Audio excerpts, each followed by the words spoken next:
Hello, this is Daniel Mart back again. I'm an actor and filmmaker based out of South Florida, and for this video, the last video of 2025, I basically want to say, what I'm thankful for, all the great stuff that has happened to me this year, and, discuss some of the not so good things that have happened to me this year, and just like, just do a quick overall, review, I guess you could say, of the year. I always do a video like this at the end of every single year. However, every single year in the past, I've done it in the context of a top 10 list of top 10 things that happened to me this year. I've done it in that context, as well as in the context of filmmaking.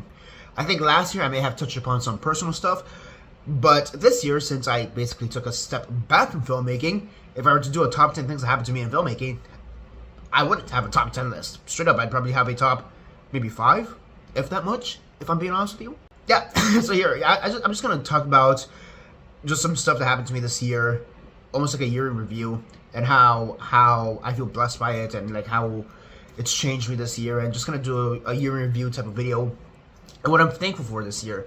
I guess let's just get out some of the filmmaking stuff that I did do this year. So although I did take a massive step back from filmmaking this year, I still had my fingers in some filmmaking projects. I still did a bit of filmmaking this year.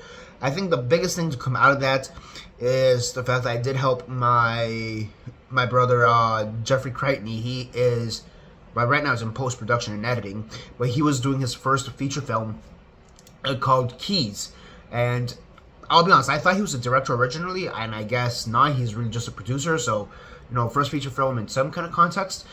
But yeah, so I was I was part of the cast for that project, and me and Jeffrey, we've gone back years. He's somebody who's been in part of my acting journey, I guess you could say, since almost the very beginning. I've known him for basically 10 years at this point, really, because I met him when I was in high school in one of my very first projects, and we've done several projects since then in the past 10 years, and like I said, this was the first feature film that he did, with an asterisk, because again, he wasn't actually the director, so take that for what you will. But yeah, it was really great to finally see him grow as a filmmaker. He's somebody who, especially in the past 2 to 3 years, he's really grown as a filmmaker, especially as a director and producer.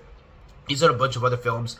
He did Horror Files, which is a short little anthology horror series that has like 2 or 3 episodes. I was on 2 episodes for the crew for that series. So there's that. So he's done some other stuff. But yeah, Keys is like, this is the first thing that now that I think about it, isn't horror.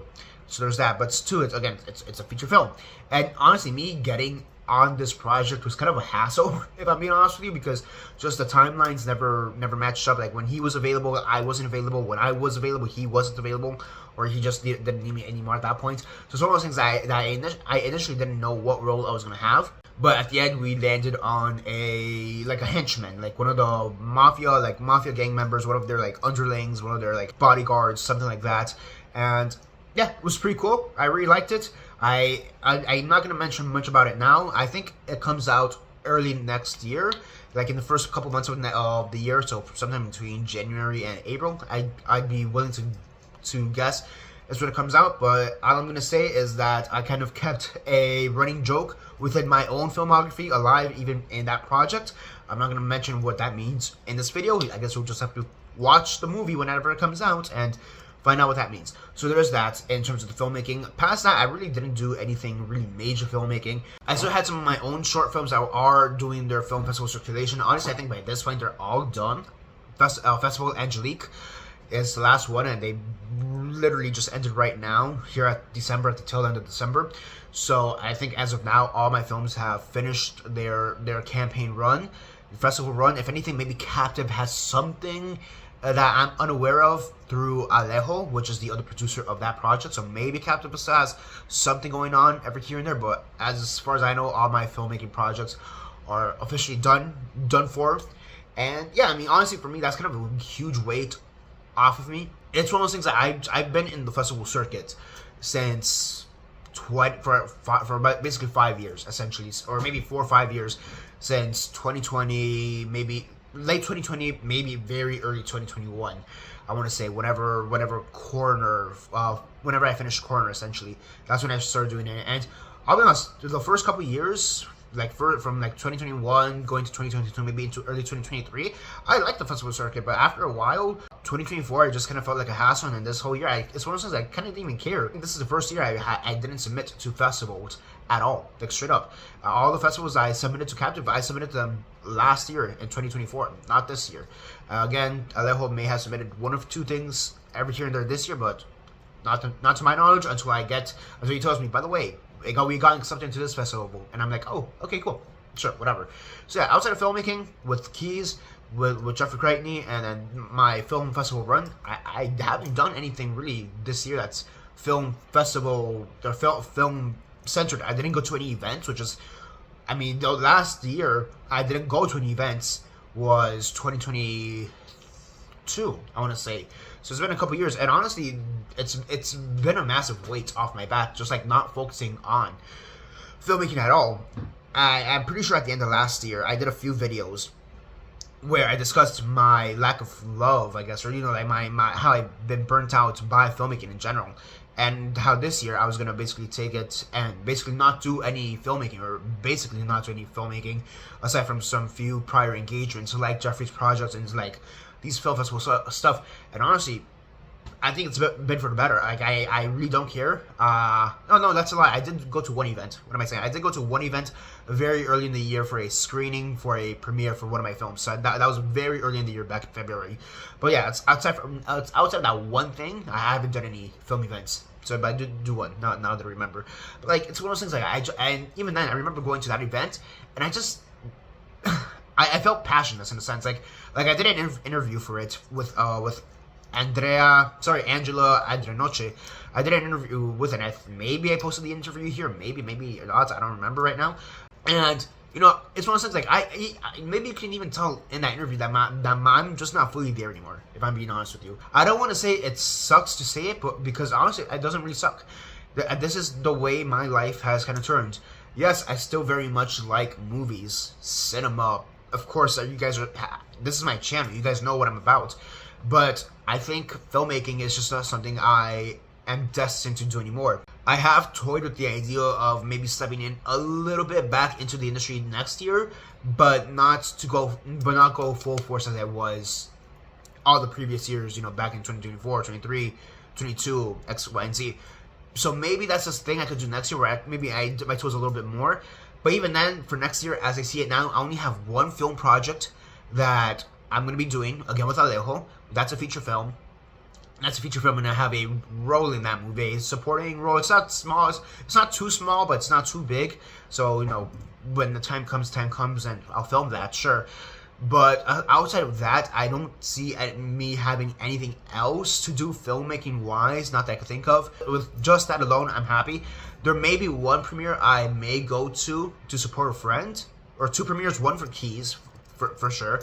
Then I have a friend who, they have their film coming out relatively soon, so maybe I'll go to their premiere just to support them as well. And outside of those two things, I don't really envision myself doing much filmmaking-wise next year. Now, to get away from the filmmaking stuff, because apparently I've already got 10 minutes discussing this whole thing, what are some other stuff that I've done this year that I've felt blessed and just like want to talk about, and just say, hey, again, your review stuff. I guess kind of to go on a side of that, again, for the longest time, I thought acting and filmmaking was going to be my destiny, was going to be my job, etc., etc., etc. However, and I'm pretty sure I discussed this also last year when I was doing this similar video, or very early on in the year when I was discussing stuff, I've had a shift in careers, a shift in career goals. And I stated, I'm pretty sure I did a video where I discussed this. I don't remember how I discussed it, but it's one of those things where I basically said, hey, I'm going to go into education. And my plan originally at the beginning of the year was to essentially become a teacher, I want to say. Long story short, here, beginning in March, April of last year, of 2024, I started working as a substitute teacher. This is something I've talked about a few times on the channel. Most of the jobs that I got as a substitute teacher, I was working with mostly special needs kids. When it was elementary and middle school, it was special needs kids, whether they were mentally or physically disabled. And when it was high schoolers, I was mostly working with the at-risk youths. So the kids who are always on CSI, those kids who are always getting detentions and suspensions, and in some cases, expulsions or getting arrested, sadly. those were the kids I was mostly working with, mostly because subs didn't want to take on those roles, but I didn't care. I would take them. To a certain degree, there was a monetary reason for it, because you do get paid a lot more if you take on those jobs as opposed to just subbing for a regular class. So I'll be honest, there was a bit of a monetary reason for that, but at the same time, I'm looking at this, I'm going to these classes where these kids are suffering for whatever reason they're suffering for, whether it be a physical or mental disorder, ailment, whatever, whether it be because they just have a bad family life, whatever the issue may be. I'm going there and I'm like, wow, it's kind of tragic how the school system is failing you. And yes, the school system is always failing you, and low-key, Trump is not doing anything to help the school system. Apparently, we're no longer considered professionals. Teachers are no longer considered professionals, so take that for what you will. Back to the point at hand, I'm just seeing this, I'm like, in my heart, even since last year, I was thinking like, wow, it really sucks that like you guys aren't getting the support you need. Like a lot of these teachers, they're just kind of worn out. They don't really care. They're kind of just dealing with the kids. They're not really trying to support the kids. They're just really dealing with them. And I'm speaking very broadly. There are some teachers who do truly care for the kids, but it's also one of those things that sometimes they don't know how to care for the kids. They may care for them, but they don't know how to in the correct manner, in the right way. Especially if you have like 20, 30 kids per class, you maybe got like half the class down, but the other half you don't know how to exactly control them. And one of my things was like I was very quickly able to like clock into every student, especially the what I would call high alert students, which are the ones who have the most problems. I felt like I was very quickly able to clock into them and talk with them and make sure that I'm able to calm them down. Now, of course, there's always an incident every here and there. It is what it is, and I handle the incident however I handle it in the appropriate manner, right? But long story short, through that, I kind of realized, oh wow, like I think this is where my passion truly lies, and that happened last year. So at the end of last year, I started taking these classes for an RBT, which is to become a registered behavioral technician. Basically, what that does in very, very layman terms, which is how I usually explain it in very layman terms, is that I'm basically an assistant to a child therapist or a child psychologist. That's extremely layman terms, if I'm being honest with you, that, because there is a lot more to that, but like if you just really extreme layman terms, really extreme like oversimplification of what I do, that's basically an extreme oversimplification of what I do, just to kind of get the explanation over with, so to speak. And I was taking those classes at the end of last year, and that was actually, I think I started them in November of 2024. And I took those classes from November 2024 to early April 2025. And the plan was, now I'll be honest, I will have to take some personal responsibility. I should have finished those classes earlier, but I was just lazy. I'll be honest with you, I was just lazy. Because the original plan was that I probably finish the classes, give or take, January, going into February maybe. And I take the classes, I finish the class, I take the exam, I get sponsored for the exam, take the exam, and then I become an RBT, and I get to leave Banana Republic, essentially. And that didn't go to plan at all. Now, part of it is my own personal responsibility. I took way too long on the classes. Again, I finished in April.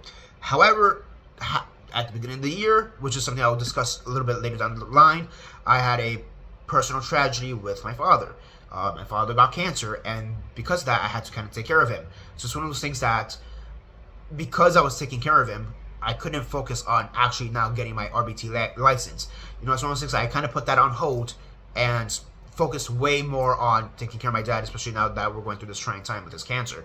And I'm not regretting any of that, by the way. I'm not saying that as a downside. I'm not being bitter about that, but I'm also being realistic. Like, hey, one, personal responsibility, I took too long in the classes, but then the other personal responsibility is the fact that I needed to take care of my father during his illness, during his time.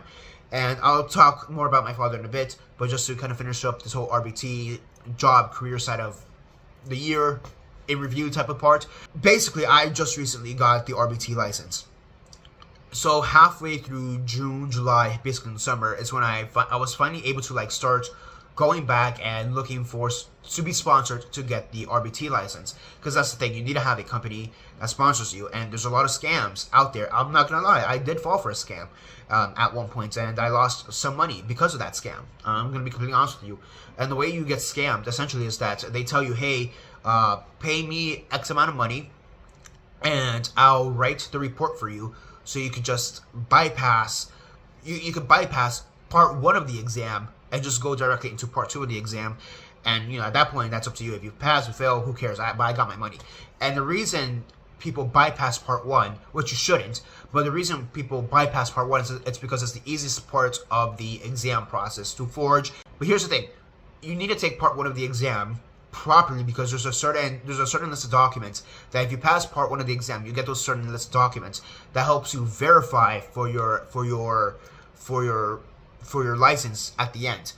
If you don't have those documents in your repertoire, you can't get officially licensed. And that's basically the danger of forging part one of the exam, the live session of the exam. And I'm not gonna lie, I fell for that, and that was a hit to the gut. I'm not gonna lie, because I didn't understand the process. Because that's the thing. There's a lot of people out there knowing that the spaces are limited, that it's very hard to get an RBT, so people are taking advantage of that. And I'm not gonna lie, I fell for that. It sucks. I lost money on that, but it kind of just is what it is. And it's one of those things like, yeah, I passed, but I don't have the actual proper documentation to verify that I passed. So and that's kind of the dangers of it. And that's the thing. I was contacting agencies left, right, and center, and none of them wanted to sponsor me. Basically, they were all under the impression that I already had the license. And it's like, no, I'm trying to get the license. I'm hoping that you can sponsor me to get the license. And no, some of them are straight up like, yeah, here's the thing, we don't want to sponsor you. Straight up. Yeah, I'm like, okay, cool, respect, whatever, it is what it is. But there were some that kind of led me on a little bit. And I'm like, yes, finally, this door is opening up. And then it was shut down because, oh, wait, we thought you already had the license. No, never mind, we don't want you anymore. And it was very disheartening at one point, because there was one agency that seemed like they were going to sponsor me, like in earnest. This was all the way back in August, September. It seemed like they were really earnestly going to sponsor me. And I was going through the process and everything was going good. And then there was an issue with the background checks. And I guess the way background checks were done basically switched like halfway through this year. And so they weren't aware that the background check system had switched. And because of that, they're like, oh yeah, because of that, we are now no longer interested in sponsoring you. And I'm like, bro, come on. And I'm not gonna lie, it was a very trying time for me because of several reasons. Just kind of stuck to the career stuff. I mean, this happened, give or take, August, September. This is when I was starting to have a lot of troubles at Banana Republic, just with management and the way certain stuff was being run, and just how the environment was there. I would say that's when it really got bad in Banana Republic for me, right, give or take August, September, October. Again, just problems with some of the new management and just how stuff was being run and how our systems at Banana Republic was being changed. And because of that, I was kind of getting the short end of the stick in a lot of regards. And I also wasn't getting enough hours at that point either way. It's just one of those things I was really hoping to, and that's part of the reason why I still want to leave Banana Republic. And I'll get to that, touch base on that soon. But there was that, and then, as I said, I did subbing. In September, I actually got fired for being a substitute teacher. I did a video about this, but I also left it on private because it's not really something I feel like should be shared. It's just something I want to, just let it out on one video. Maybe I share it in the future, maybe not, but long story short, there was an incident at a school that I worked at. There was an incident. I handled the incident how I always handle it. It's the way I handled the incident. It's how I always handled it. It's the way I handled the incident. It's something that I've been praised in the past, both by other schools and by my agency that I used to work with. And in the past, they've always praised me like, hey, thank you for being proactive in this situation. Thank you for doing this. Thank you for handling it in this manner. It's something that I've always done. It's never been an issue. However, this time, I handled the situation how I always handle it. But come to find out that the school lied about what my actions were, and the agency that I work for basically said, yeah, you broke protocol, so now we're gonna fire you. And they did a really weird workaround. Even after the investigation, they admitted that the school lied about what happened, but they're still gonna fire me because then I broke their other policy. And it's like, I've always handled these situations like this. Why am I now getting fired? I've done this in the past. Why am I now getting fired?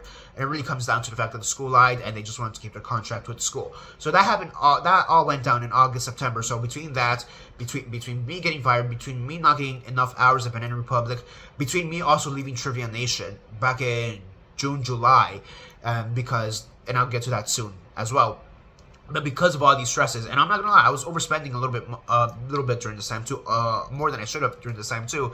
I kind of collapsed a little bit, and yeah, so it's one of those things like just career this whole year has been kind of a struggle for me, especially in the latter half of the year.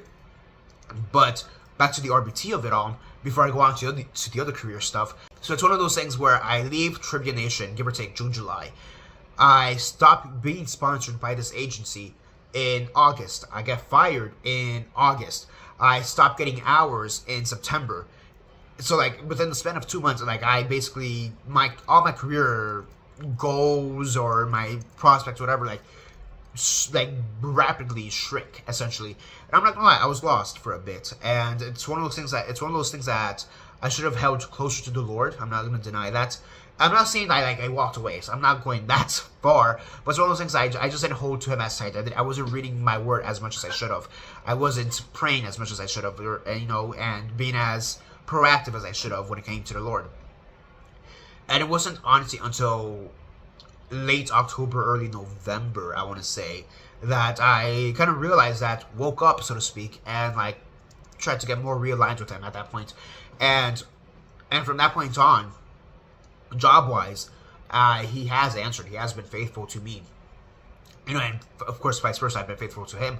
And yes, he has opened a door now. Like I said earlier, maybe 10 minutes ago, I do now have a license as an RBT. I finally found an agency that was willing to sponsor me in earnest, without any backroom deals, so to speak, without any scam artist tactics, without any stipulations on the background checks and whatever. I finally found an agency that was finally able to sponsor me. My mom, she found it through a friend, so I did that. So I did the live session. I thought I botched the live session for a bit, to be honest with you, because it's one of those things where I studied right before the live session. I studied Harvard, and it's one of those things when I got in there, my mind basically went blank, and it's one of those things I guess I just didn't know what to do for a bit.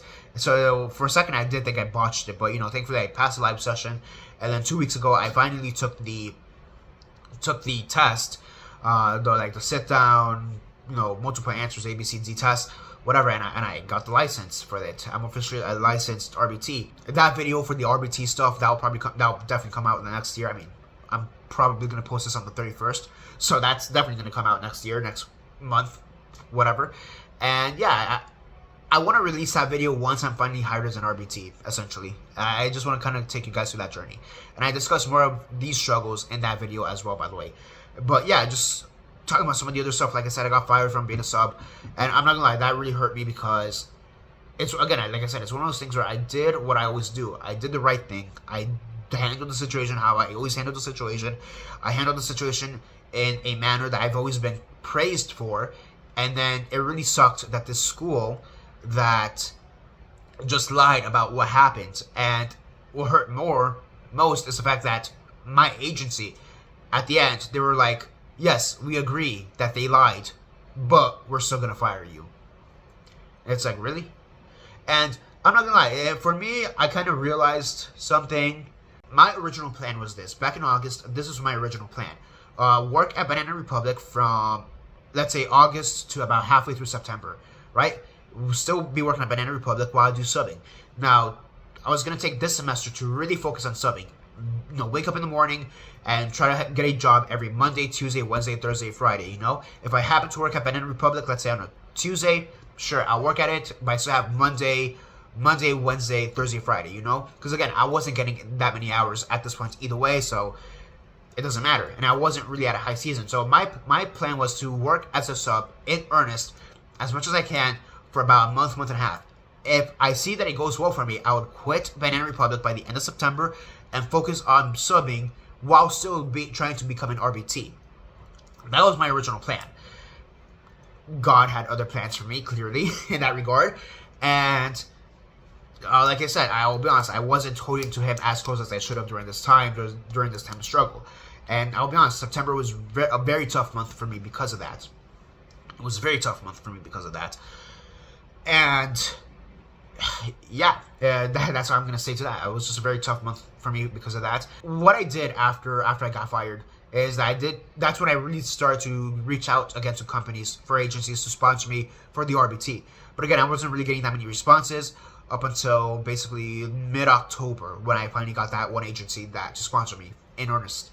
I want to say that was in mid-October, early to mid-October. And I took the test, I want to say, end of October or very early November, if I'm not mistaken, so there's that too. But I'm not gonna lie, I like halfway through August, like my plan of working as a sub was basically substituted with me mourning the fact that I was no longer a sub.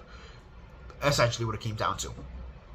And then for Banana, like I said, there's been a lot of management issues at Banana recently. I think right now they're starting to clear up, but I'm still a bit trepidatious about how stuff are going. Right now, I am getting a lot of hours, but I think that's mostly due to the holiday season. Here's the thing where I struggle with. My plan versus his plan, you know? He has a plan for me at the end of the day. And his plan rules no matter what. So I can have my own plan, but it doesn't matter. At the end of the day, my plan doesn't matter because it's his plan.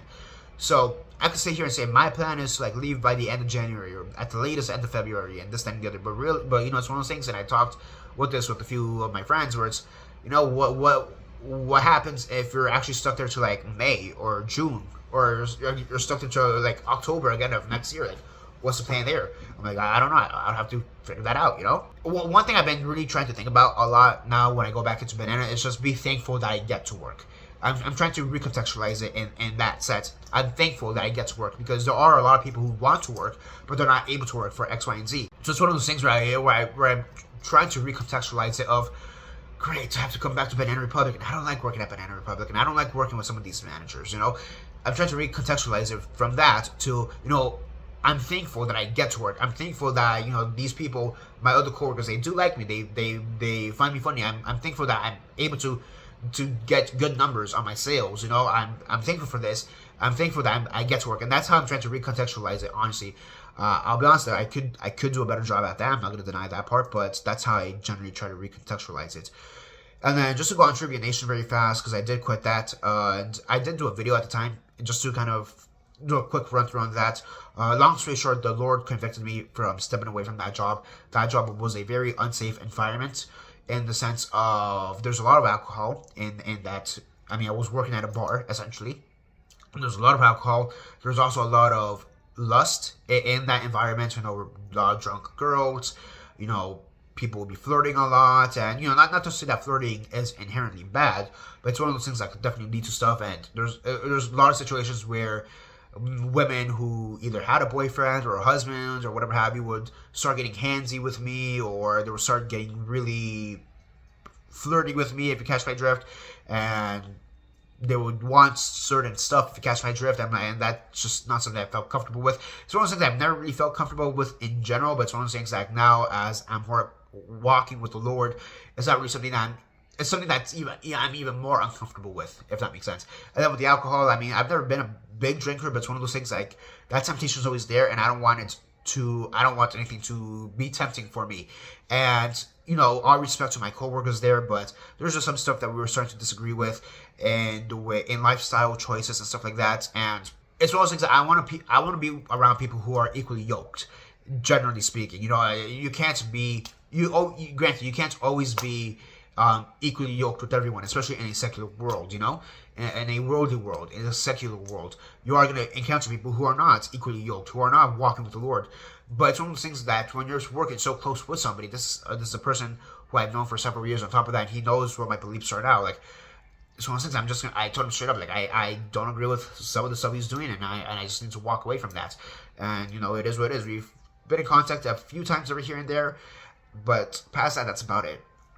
And, you know, that's really what comes down to. Like, it's one of those things that environment wasn't safe for me anymore, and I just really desperately needed to leave it. Again, the timing of it all kind of sucks because then shortly thereafter, the rest of my job woes kind of happened, but, you know, that's neither here nor there.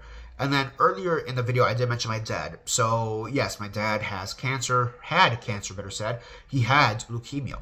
We did a video earlier in the year where we discussed the whole story of him getting leukemia, and I'm pretty sure I'm going to do a video next year, same thing, discussing basically his recovery, because yes, he is completely recovered at this point. He no longer has leukemia. He's essentially in remission, if I'm not mistaken. I think that's the word, remission. He still has to go to the doctors for the next 2 years to make sure that the leukemia doesn't come back. He has to go to the doctor for the next 2 years for that, and work with the blood doctors, what is that, hepatologists and all that, to make sure that the leukemia does come back. And yeah, he actually recovered miraculously well. Literally, thank God. Because it's one of those things that originally his chemo was supposed to last until March of next year, essentially. But no, because he recovered so well thanks to the leukemia and the medicines that he was taking. His body recovered so well to it that they actually were able to speed up the process and end it in December, at the very beginning of December. So, thank God for that, and, he's been in great spirits ever since then. He's been in great spirits throughout this whole thing. There are times where he's been in pain, that it's chemotherapy, that's stuff that's killing the body, that's stuff that's killing the cells inside the body, and yes, and to a certain extent, it is hurting him, in the sense that he's now getting weaker, in the sense that, he has, because, he also does have other medical issues, which I'm not going to go into right now, but it's one of those things like, he was starting to get back pain, he was starting to get headaches, and, with the chemo, with the chemo, that makes those effects now even harder on him, but it's one of those things that despite that, he was still generally speaking in good spirits, sometimes he had his off days, but it was never to the point where he was, like, pissed off or angry, if that makes sense. Maybe he was just, like, low energy, is really how I would put it. I mean, overall, it's been great, and just seeing how he's holding close to the Lord as well. I will say that, us going through this journey, better said, us going through this journey has brought us closer, because I've been able to support him in whatever he needs, whether it be financially or emotionally or, just being there, whatever have you. And I've been able to serve him and support him however he needs it. And that's been a huge blessing, because that is one of those things that that is one of those things where this year I really wanted to try to repair my relationship with my parents. Now, that's not to say we have a bad relationship, but there are some stuff that needs to be discussed. There are some stuff that needs to be worked out, both with my dad and my mom. And, through this whole thing with leukemia, I would say that my relationship with my dad is now at a better place.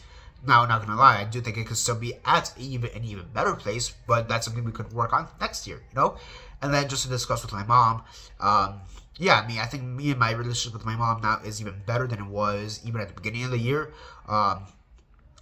Very long story short, I held a lot of resentment against my mom because of some stuff that she did in her past and how that affected me. I guess you could call it generational trauma. I don't really care for the terminology, but I guess because it's generational trauma. But, it's one of those things. I come from parents who are divorced and she remarried. And, let's just say I had certain views about her because of that. And, there's some other miscellaneous stuff, which I'm not going to get into right now. But it's one of those things I really held that deep in me for so long. And it's very long story short. It's one of those things that just halfway through the year, I kind of just exploded on her. And about a few weeks later, we had a very frank discussion about everything that we've been holding in and discussed and all this, that, and the other. And from there, our relationship has very much improved. I've forgiven her for everything she's done.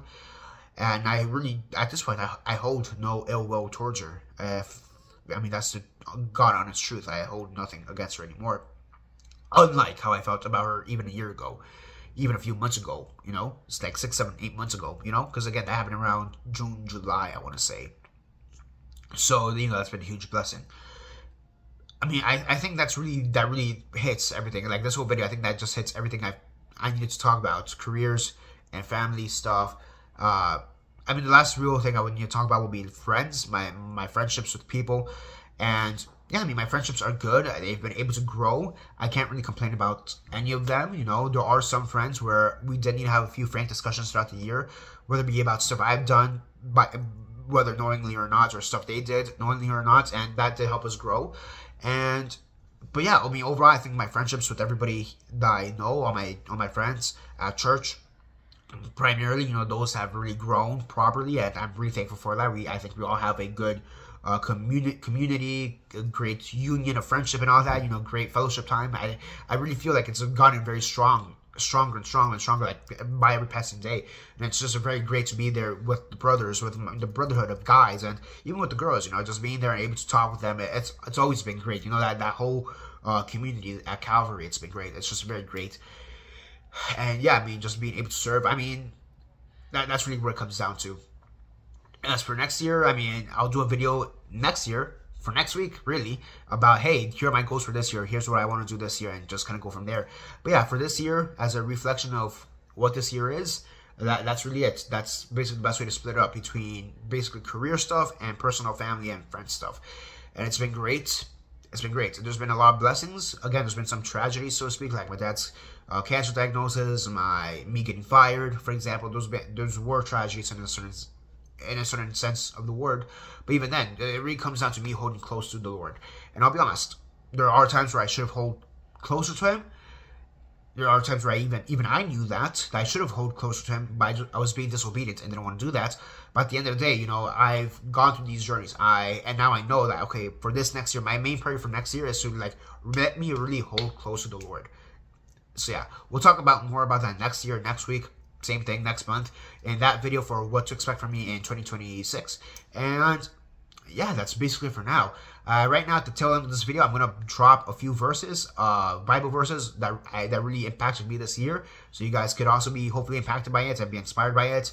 And yeah, that's basically it for now. This is Daniel Mart signing off.